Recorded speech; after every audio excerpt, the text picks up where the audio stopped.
Hello! Hello everyone! Welcome back to my YouTube channel, Bicolanas Recipe.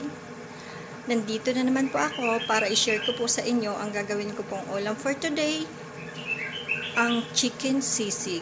At bago po natin simulan ang ating pagluluto, so sa mga hindi pa po nakaka-subscribe ng channel ko, please subscribe po, Bicolanas Recipe, and pakiclick na rin po ang notification bell all para updated po kayo sa lahat ng video na aking gagawin.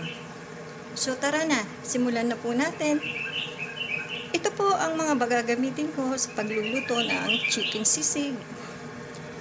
1/4 po na chicken breast. Hiniwa ko na po siya ng pahaba po. Ayan, slanting. Gamit din po ako ng sibuyas. Yung bell pepper pong green. Yung sili po, kaunti lang po ang in-slice ko kasi hindi naman po ako masyadong kumakain ng maanghang. So may bawang po. Yung sili pong malaki. Gagamit din po ako ng oyster sauce, paminta, mayonnaise, 2 tablespoon, tsaka po yung margarine. So piprito po muna natin ang chicken breast.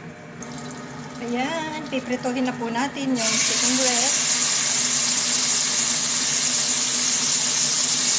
Hayaan lang po natin siya matuyo at maluto po. I-mix lang po natin. Ayan, malapit na po siyang maluto.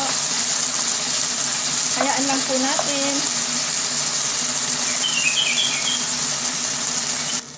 Ayan, luto na po yung chicken breast. So, isisit aside po natin siya.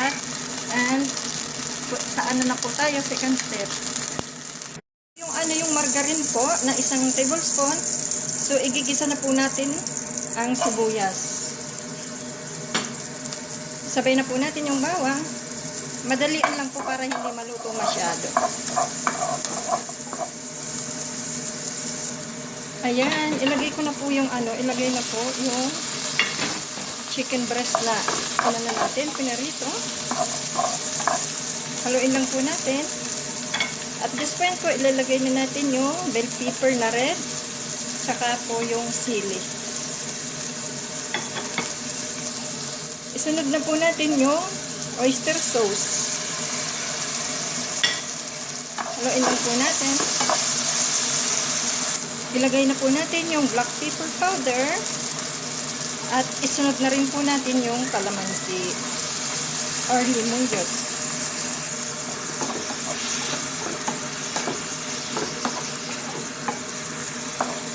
At this point po, papatayin ko na po ang apoy. Luto na po siya.